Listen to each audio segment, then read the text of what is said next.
In this verse of the Quran of Surah Tawbah, chapter number 9, verse number 24, Allah is saying, قُلْ إِنْ كَانَ آبَاؤُكُمْ, whether it be for fathers. And you know the Quran respects the parent the highest after Allah subhanahu wa ta'ala. Allah says in the Quran in Surah Isra, chapter number 17, verse number 23 and 24, we have ordained for you that you worship but one Allah, and that you be kind to your parents. So after Allah comes the parents. That you be kind to your parents, and if one of them or both of them reach old age, do not say a word of contempt. Don't say off to them. That means one or both of your parents reach old age, whatever they say, you cannot retaliate. You can't even say off to them. So much you have to respect them. Don't say off to them, but rather address them with honor. Lower to them your wing of humility and pray to thy Lord that bless them as they cherish me in childhood. According to the verse of the Quran, respecting the parents is of utmost importance. After worshipping Allah, come respecting your parents. Allah says in Surah Nisa, chapter 4, verse number 135, Ya ayyuhalladhina amanu, O you believe, stand out for justice as witness to the truth of Allah subhanahu wa ta'ala, even if it be against yourself, against your parents, against your relatives, rich or poor. When it comes for standing for justice in supporting Allah, you have to stand out for justice even if it against yourself, against your parents, mother or father, against your relatives, whether it be your son, whether it be your brothers, whether it be your spouses, whether it be rich or poor. Allah protects all. So here Allah is telling us that you love your parents, yes, but when it comes to justice, even if it goes against yourself, against your parents, against your relatives, you have to stand out for justice. That's true to Allah subhanahu wa ta'ala. And Allah is repeating the same thing. قُلْ إِنْ كَانَ آبَاؤُكُمْ وَأَبْنَاؤُكُمْ وَإِخْوَانُكُمْ وَأَزْوَاجُكُمْ وَعَشِيرَتُكُمْ.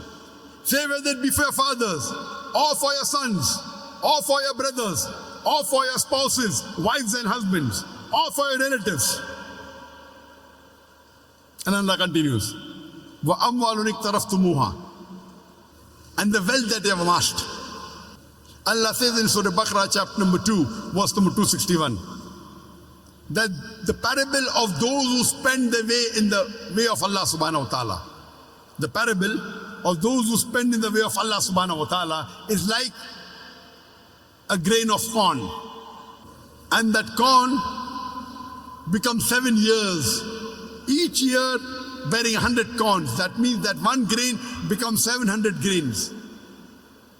Allah says, if you spend in the way of Allah, Allah will give you 700 times profit.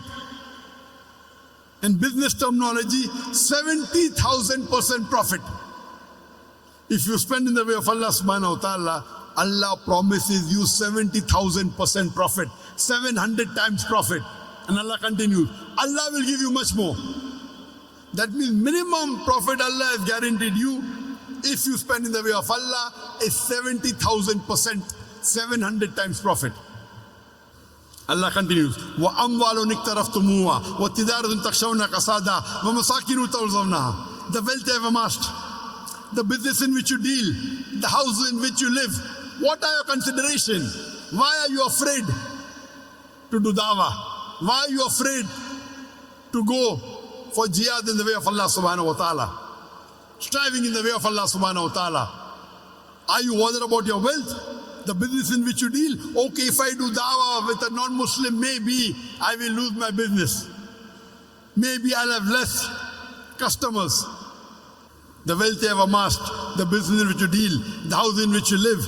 Are you afraid that if you do dawah, strive and struggle in the way of Allah subhanahu wa ta'ala, whether it be striving physically, whether it be striving for dawah, whether it be striving to explain the Quran, are you afraid of your fathers, of your sons, of your brothers, of your spouses, wives and husbands, of your relatives, the wealth you have amassed, the business in which you deal, the house in which you live? And Allah continues, أَحَبَّ إِلَيْكُم مِّنَ اللَّهِ وَرَسُولِهِ وَجِهَادٍ فِي سَبِيلِهِ. If you love all these 8 things more than Allah, more than His Rasul, and doing jihad in the way of Allah subhanahu wa ta'ala and striving in the way of Allah subhanahu wa ta'ala. Allah says, fatarabbasu, wait. When Allah says wait, what does he mean? He's giving you a warning. For example, in the school, there is a bully who bullies a junior student. And the junior student tells that big bully who is a senior student, wait till I get my elder brother. And his elder brother happens to be a big gangster. So when the junior student is telling the senior student, wait, he's actually giving him a warning, you buzz off. You get out, otherwise you'll be taught a lesson. When the junior student tells the senior student, wait, he's telling him, wait till I teach you a lesson. That means you better run off. So when Allah says, fatarabbasu, Allah is telling us Muslims, you better improve. فَتَرَبَّصُوا حَتَّى يَأْتِيَ اللَّهِ بِأَمْرِهِ, until Allah brings about His decision unto you. Wait, otherwise Allah will bring upon destruction unto you. وَاللَّهُ لَا يَهْدِي الْقَوْمَ الْفَاسِقِينَ, and Allah guides not the fasik people, the perverted transgressors, the rebellious people. So Allah is giving a warning in verse number 24, Surah Tawbah, to all the Muslims that you should love Allah and His Messenger and doing jihad in the way of Allah subhanahu wa ta'ala more than anything else.